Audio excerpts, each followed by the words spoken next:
කුසුම්ලතා කුසුම්ලතා කුසුම්ලතා madam වැඩ කෑම ටිකක් කාලා ඉඳියානම් කන්න තරම් බඩගින්නක් නෑ මැඩම්. කන්න තරම් බඩගින්නක් නෑ කියන්නේ කොහොමද? මේ ගිනි මද්දානේ එක දිගට පැය කීයක් නම් වැඩ කරාද දැන්? කුසුම්ලතා මට ඇත්ත කියන්න. ඔයාද කෑම ගෙනාවේ නෑ නේද? ඊයේ රෑ මට උණ ගැනුණා මැඩම්. ඉතින් මට උයා ගන්න නැගිටින්න උනේ නෑ. අතේ තිබ්බ සල්ලි වලින් කොල්ලට කෑම එකක් අරන් දුන්නා. ඉස්කෝලේ යන්න එපයි.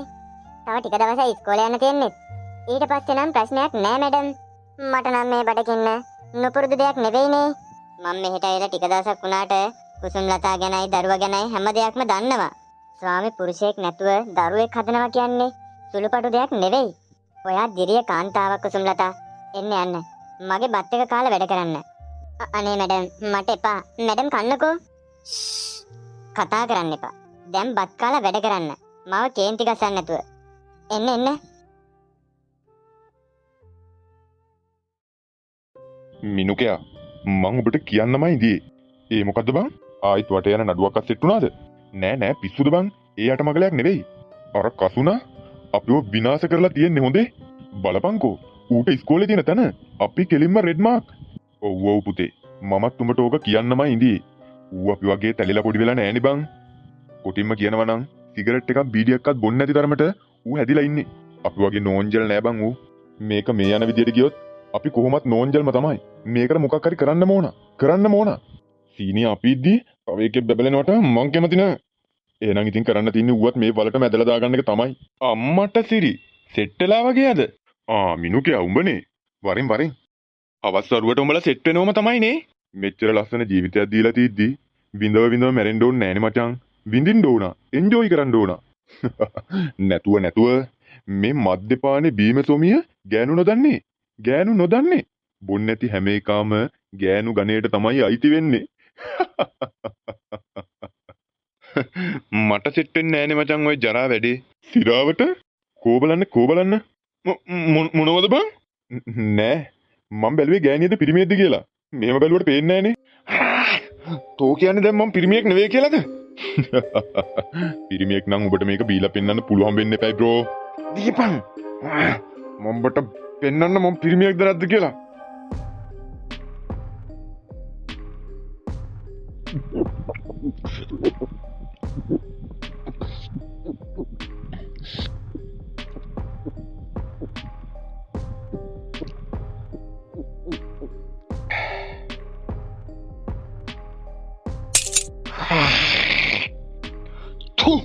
දැන් මොකද උඹ කියන්නේ? අඩු උඹ නම් රියල් පිරිමියෙක් ආ. මේ ජීවිතේට බියර් එකක් ඉවර වෙනකන් කට තියාගෙන ගහලා නෑ යකෝ. උඹ පුදුම මිනිහෙක්. කොහොමද බං එහෙම කරේ? උඹ නම් වැද්දෙක් ආ. ඒකනේ බං. මොකද්ද වෙනවා වගේ? කැරගෙනවා වගේ බං. යමන්. කොහෙට හරි යමන් දැන්. අඩෝ අද දවස තමයි දවස. ඒ දැනුන ෆීල් එක නම් සුපිරියා. උඹ කිව්වා හරියා. මේ මද්දපානේ බීම සොමිය ගෑනු නොදන්නේ. ඒක බීලම බලන්න ඕන ආතල් එක. ඒක තමයි උඹට අපි එදා ඉඳන් කිව්වේ. කොහෙද ඉතින් උඹ ඇහුවේයි? සිරාවටම අපි මූට කොච්චර කතා කරාද? ඒ දන්නේ නැති නිසානේ. දැන් ඉතින් හැමදාම අපිට සෙට් වෙන හැකි. මේ මගේ හොඳම යාළුවෝ දෙන්න තමයි උඹලා දෙන්න. ආදරි. ඉතින්මා අම්මා ඇඟ තලලා දාලා වගේ. අනේ මගේ මනුස්සයා දිහා නම් මට මෙහෙම වෙන්නේ නෑනේ. කමක් නෑ. උන්ද වෙනුවට මට කොල්ලා ඉන්නවනේ. ඌ මාව බලා ගැනීමට බැරි කාලෙක මම උට කොහොම හරි උගන්වනවා. කොල්ලා කොහේ ගිහින්ද දන්නේ නෑ. ෂුවර් එකටම අමර ළමයිලා ගෙදර යන්නේ පාඩම් කරන්න. පව් කොල්ලා. මගේ අහිංසකයා. දැන් නම් අම්මා නිදිත් ඇති. අද දවස් තමයි ජීවිතේ වින්ද දවස. හෙටත් කොහොම හරි සෙට් වෙන්න ඕන අරුන් එක්ක. මේ මද්දපානේ පීම සොමිය ගෑනු නොදන්නේ. අම්මේ මගේ පුතා ආවද? ගල්ලේ කොට්ටු වෙලා ඇඟපත් ඔක්කොම තලා දාලා වගේ පුතේ. අපි බත් ටිකක් කාලා නිදාගමු. මම මේ පුතා එනකන් ඉඳී කන්න. අම්මා කාලා නිදා ගන්න. මට කන්න බෑ. අනේ පුතේ මගේ පුතාට කන්නේ නැතුව මම වෙනදක් කනවද? අනේ බත් අහුරක් කාලා නිදාගමු පුතේ. එපා අම්මේ මට බඩගිනි නෑ. අපරාධේ ව්වේ. කමක් නෑ ඉතින්. මං කොල්ලව බඩගින්න තියලා නෑනේ.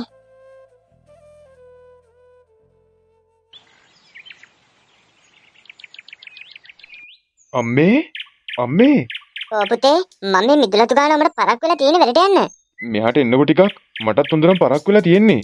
පුතේ අම්මේ කියන දරුවා මේ දවස් ටිකේ වීදම් වැඩි අම්මේ. සල්ලි ටිකක් වැඩිපුර යනවා. ටියුට් ගන්න, පාස් පේපර් ගන්න, ෂෝට් නෝට් වලට කොළ ගන්න, ගොඩාක් දේවල් වලට මාර වීදමක් තියෙන්නේ. සල්ලි ටිකක් වැඩිපුර ඕන අම්මේ. දැන් ඉස්සර වගේ බෑනේ. අද නම් රුපියල් 500ක්වත් ඕනේ වෙයි අම්මේ. හරි පුතේ මං දෙන්නම්. පුතා ගිහිල්ලා අර ඇතුලේ තියෙන පම්මල්ලේ මම වැඩ කරා යන. ඒක රුපියල් 1000ක් තියෙනවා. ඒකෙන් 500ක් ගන්නකෝ. හරි අම්මේ. ඉතින් අක්කේ ඉන්නව නංගේ. කොහොමද දැන් පුතා එහෙම? එයා ඉස්කෝලේ යනවා, ආයෙ එනවා, පාඩම් කරනවා. ඕක තමයි ඉතින් එයාගේ රාජකාරිය. හක්කට කියන්නේ අපේ කොල්ලත් එක්ක බලනකොට ඔයාගේ පුතා 1000න් සම්පතක්. අපේ එක කරොත් නොසන්ඩාල වැඩ. මේවා ඔක්කොටම වැරදි අපේ මිනිහා. එහෙම තමයි නංගේ දරුවෝ. අපේ එකත් ඉස්සර හරි දඟයි. ඔය දැන් ඔහොම ඉඳියට. හැබැයි ඉතින් නරක වැඩ නම් කරන්නේ නෑ. මට මගේ එකා විශ්වාසයි. හැමෝම ළමයි එක වගේ තමයි නංගේ. හුරතලයට හැදුනම ටිකක් දඟයි. අපේ එකා හුරතල් කරන්න ඉතින් අපෙක් ඉඳියා කියලාද? හැමදේම කරන්නේ මමනේ. ඌට ඉතින් ඔවයි ගාණක් නෑ දැන්. ඔන්න ඔහේ ඉන්නවා. හක්කගේ කොල්ල ගැන මට හරි සතුටුයි. ඒක හරි අවංකයි. ඒක හරි නිහතමානී.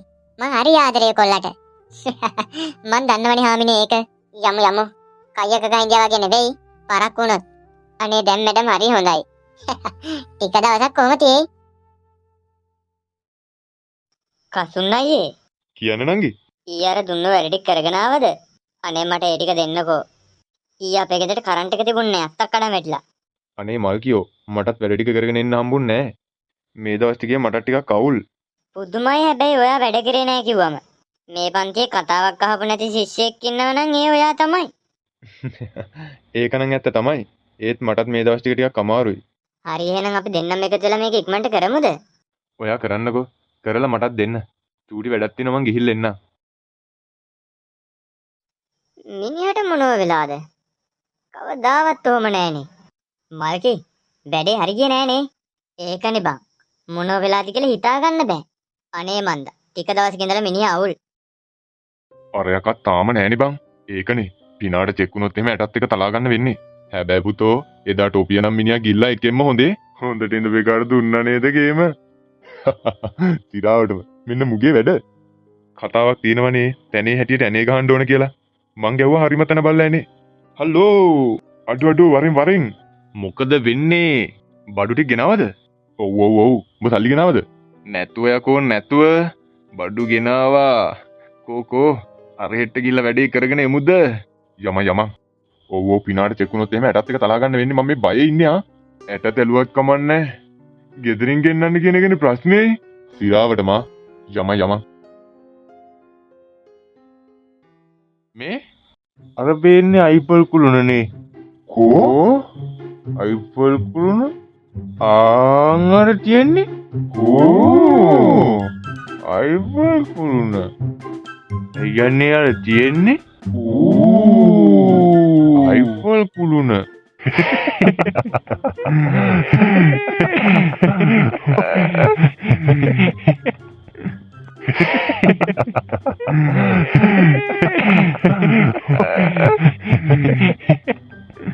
ඒක නිකන් ටජ්මාලත් වගේ පේනවා මට නම්.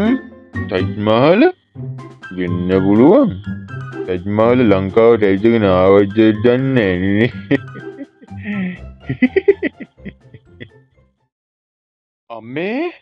අම්මේ කොහෙ ගිහිල්ලාද අම්මා? වැඩ පොලේ වෙන්නේ නැති. අම්මේ මේ මත්තිපානේ පීම සොමිය ගෑනුන දන්නේ. මේ කසුන් පුතාද? ඔව් මැඩම්. මේ මැඩම් කවුද? ඔයාගේ අම්මා වැඩ කරන තැන අලුතෙන් වැඩ බලන්න පත්ුනේ මම. හොඳ වැඩේ. වෙලාවට මේ සම්බුනේ. මම මේ අපේ අම්මා බලන්න යන ගම. මොකද දන්නේ මේ අපේ අම්මා පරක්කු නේද? ඒක කියන් තමයි පුතේ මම ආවේ. අම්මට ටිකක් සනීප නැහැ. හොස්පිටල් එකේ නැවතුවා. පුතාට ටිකක් අම්මාව බලා ගන්න වෙයි මහන්සි වෙලා. මොකද්ද මැඩම් අම්මට උනේ? ඔයාටයි අපිට හැංගුවට අම්මා හදවත් රෝගයකින් පෙළෙන රෝගියෙක්. පුතා වෙනුවෙන් තමයි මෙච්චර කාලයක් මහන්සිලා තියෙන්නේ. ඒක මම නම් හොඳ ආකාරම දන්නවා. පුතාට අම්මා ටිකක් මහන්සිලා බලා ගන්න වෙයි. හරි මැඩම්. අම්මා බලන්න ඔයාව එක්ක යන්න කියලා තමයි මං ආවේ. අපි යමු. ගිහින් අම්මා බලලෙමු. එන්න මාත් එක්ක.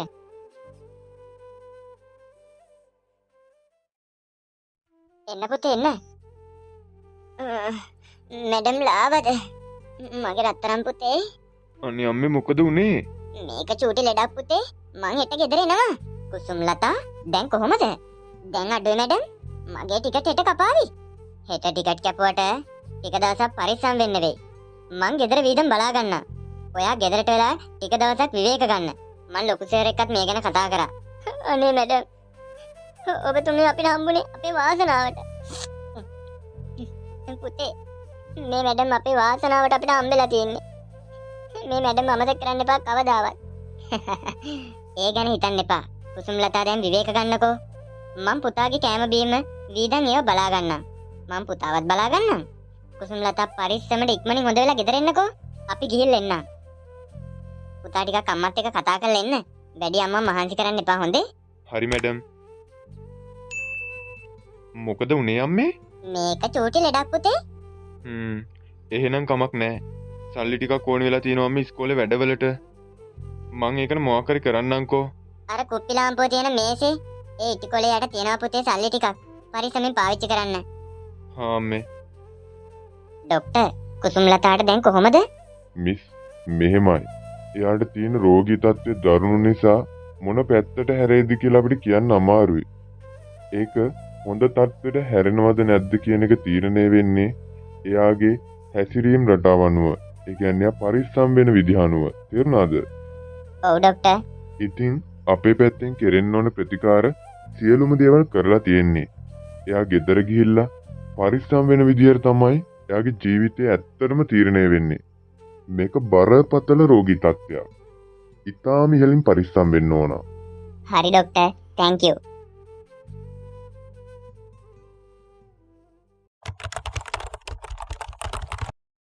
මේ මූට හොඳටම බඩු වැඩිනේ. දැන් මුව දාලා යන්න තමයි වෙන්නේ. මේ මූ කිව්වේ කවුද? මට වෙන්නේ උඹට බඩු වැඩි කොහෙද? යකෝ එකද බිව්වේ කසුනා උදාලා යන්න පුළුවන් ද අපිට? පාල්දසිරි ඕනේ මට බඩු වැඩිලා වගේ අදන. මේ මුව මෙතන දාලා යන්නේ කාරි නෑනේ. පිස්සුද යකෝ?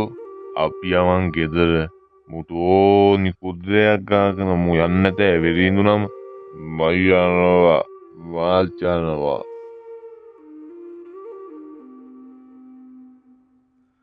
යකෝ පුදුම වැඩක් නානේ. ගෙදර තියලා තිබ්බ සල්ලි ටික නෑ. ඕක කරගෙන බහිරව මුත්තාවේ. පුතේ පුතේ මොකද කෑ ගහන්නේ? මං දැන් ටික දවසක් ඉඳලා බලාගෙන. උඹ ඉස්කෝලේ එක වැඩක් කරන්නෙත් නෑ. ඉගෙනීම එහෙම්මම ඇතැරලා වගේ. අනිත් එක තමයි ගෙදර තියෙන රුපියලක්වත් තියාගන්න බෑ. මේිට කලින් මෙහෙම දෙයක් වෙලා නෑ. දැන් මේ මාසේ කීපයකට උඩ ඉඳලා තමයි මේවා වෙන්න පටන් ගත්තේ. උඹ සල්ලි හොරකම් කරන්න පටන් ගත්තද ඒකමද? ඒකමන මාව හොරෙට්ට දැම්මද? මේ අම්මේ නිකම් බොරු කියන්න එපා. බොරු කියන්න එපා හරිද? මට මේ සල්ලි හොරකම් කර කර ඇවිදින්න ඕනේ නෑ. මං ඉස්කෝලේ වැඩ හරියට වෙලාවට කරනවා. මට 500ක් දෙන්න. 500. පේපර් ගොඩක් තියෙනවා ගහ ගන්න. අම්මලා කාලේ වගේ තුට්ටු දෙකට ඉගෙන ගන්න බෑ. ඒ ඉස්සර දැන් හැමදේම සල්ලි වලට තියෙන්නේ. කරන්න ලේසි නෑ. උගන්නනවා කියලා පොරොන්දුනා නම් මට දැන් 500ක් දෙන්න. 500. තිබ්බේ 500යි තමයි. ඒකත් හොරකම් කරගෙන මං ගාවදී සල්ලියක් නෑ. සල්ලි නෑ? සල්ලි නෑ කියලා පුළුවන්ද? ඔය කණේ තියෙන කරවපති කරි දෙන්න.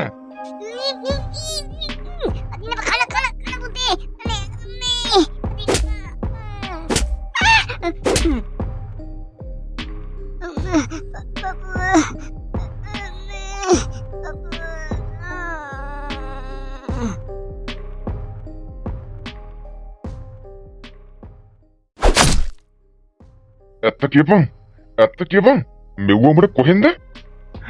අනේ සර් මං ගෙනාපුවා නෙවෙයි.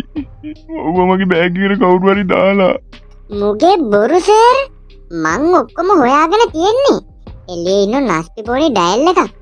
මූගෙන් තමයි ඔය හැමදේම අරගෙන තියෙන්නේ. මේක අද ඊයේක වෙන දෙයක් නෙවෙයි. හැමදාම මූ තමයි මේ ඉස්කෝලේ ඇතුළට වගේ එන්නේ. කවුද කසුන් කියන්නේ? මේ ඉන්නේ සර්. මෙන්න මූ. හා මේ මනුස්සයාද? මේ අකා දූදේ පාන්දර මුගේ අම්මවත් මරලා දාලා ඇවිල්ලා තින්නේ. ඒ මනුස්සයා හදවත් රෝගයකින් පෙළෙන මනුස්සයෙක්. මේ අකා උදේ තරවටු කළා ඒ මනුස්සයාව තල්ලු කළේ මනුස්සයාගේ කනේ තිබ්බ කරාබු දෙකක් ගලවගෙන ඇවිල්ලා තින්නේ. පාපු යමාරු වැඩි වෙලා ගේ ඇතුලේ මේ මනුස්සයා මැරිලා. ගමේ උන් දැකලා තිනවා මූ අම්මව තල්ලු කරනවා උදේ. නේ කාල කන්‍යා මේ වරින් යන්න. මං කිව්වේ සර් ඔකම කාල කන්නියෙක් කියලා. කියලා වැඩක් නෑ මිස්. ඕකගේ අම්මා උදුම මහන්සියක් වුණේ ඕකව ඔය තත්තර ගන්න. එනේද මූ කරලා තියෙන විනාශේ. අප්පච්චි ඒ වගේ දිරිය කාන්තාවක් මැරුවා කියන්නේ මූ නම් අමු තිරිසනෙක්. හරි අපිට සමා වෙන්න.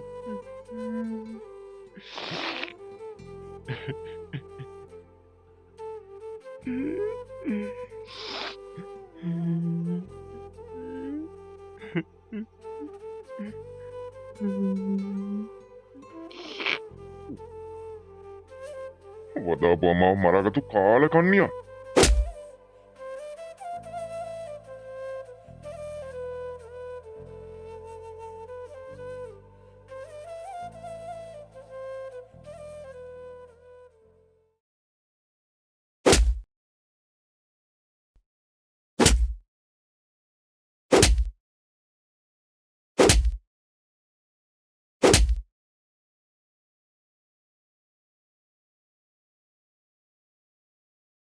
එක්ස්කියුස් මී සර්. එන්න මැඩම්. සර් මම මේ ආවේ අර මිනිමර් පුතා ගැන කතා කරන්නනේ. අනේ මේ මම මේ අහන්න ආවේ මේ නීතිය මාර්ගයෙන් වෙන්න ඕනි. හැම දෙයක්ම දැන් වෙලා ඉවරයි. එයාට හොඳ තීන්දුවක් හම්බෙලා තිනවා. අවුරුදු 15ක සිර දඬුවමක්. නීතිය මොන මාර්ගයෙන් හරි වෙනස් කරා කියමුකෝ.